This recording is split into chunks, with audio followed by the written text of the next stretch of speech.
Hello, ಎಲ್ಲರಿಗೂ ನಮಸ್ಕಾರ. ನಾನು ಡಾಕ್ಟರ್ ರವಿ ಪ್ರಸಾದ್ ಕಟ್ಟಿಮನಿ, ಆರ್ಥೋಪೆಡಿಕ್ ಮತ್ತು ಜಾಯಿಂಟ್ ರಿಪ್ಲೇಸ್ಮೆಂಟ್ ಸರ್ಜನ್, ಸ್ಪರ್ಶ ಆಸ್ಪತ್ರೆ ಆರ್ ನಗರಲ್ಲಿ ಬೆಂಗಳೂರಲ್ಲಿ ವರ್ಕ್ ಮಾಡ್ತಾ ಇದ್ದೀನಿ. ಇವತ್ತು ನಾನು ಮಂಡಿ ಚಿಪ್ಪಿನ ಬದಲಾವಣೆ ಅಂದರೆ ಟೋಟಲ್ ನೀ ರಿಪ್ಲೇಸ್ಮೆಂಟ್ ಶಸ್ತ್ರಚಿಕಿತ್ಸೆ ಯಾವುದಕ್ಕೆ ನೀವು ಮಾಡಿಸ್ಕೋಬೇಕು, ಇದರ ಅಡ್ವಾಂಟೇಜಸ್ ಏನು, ಉಪಯೋಗಗಳೇನು ಬದಲೇ ಮಾತಾಡ್ತಾ ಇದ್ದೀನಿ. ಇದು ನಿಮ್ಮ ಬರೀ ಮಂಡಿ ನೋವಿಗೆ ಅಥವಾ ನೀ ಪೇನಿಗೆ ಅಷ್ಟೇ ಅಲ್ಲ. ಇದು ಮಾಡಿಸ್ಕೊಳೋದ್ರಿಂದ ಏನಾಗುತ್ತಪ್ಪ ಅಂದರೆ ನಿಮ್ಮ ಜಾಯಿಂಟ್ಸ್ ಸಬಲ ಆಗುತ್ತೆ, ಸ್ಟ್ರಾಂಗ್ ಆಗುತ್ತೆ, ನಿಮ್ಮಲ್ಲಿ ಬೀಳುವಂಥ ಚಾನ್ಸಸ್ ಕಡಿಮೆ ಇರುತ್ತೆ. ಎಸ್ಪೆಷಲಿ ಎಲ್ಡರ್ಲಿ ಪೀಪಲ್, ವಯಸ್ಸಾದವರಿಗೆ ಹೆಚ್ಚಿಗೆ ಫಾಲ್ಸ್ ರಿಸ್ಕ್ ಇರುತ್ತೆ. ಸೊ ಇದು ಕಡಿಮೆ ಆಗುತ್ತೆ.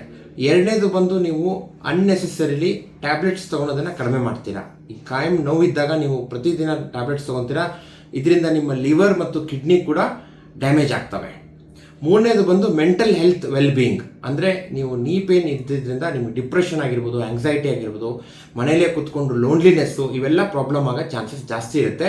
ನೀ ರಿಪ್ಲೇಸ್ಮೆಂಟ್ ಆದರೆ ನೀವು ಹೊರಗಡೆ ಓಡಾಡ್ಬೋದು, ಜನರ ಜೊತೆ ಬೆರಿಬೋದು, ಮತ್ತು ನಿಮ್ಮ ಲೈಫ್ ಮತ್ತು ಲೈಫ್ ಸ್ಟೈಲ್ ಎರಡೂ ಕೂಡ ಚೇಂಜ್ ಆಗುತ್ತೆ. So for better lifestyle and healthier lifestyle, total knee ರಿಪ್ಲೇಸ್ಮೆಂಟನ್ನು ಮಾಡಿಸ್ಕೊಳ್ಳಿ ಮತ್ತು take care of yourself. ನಮಸ್ಕಾರ.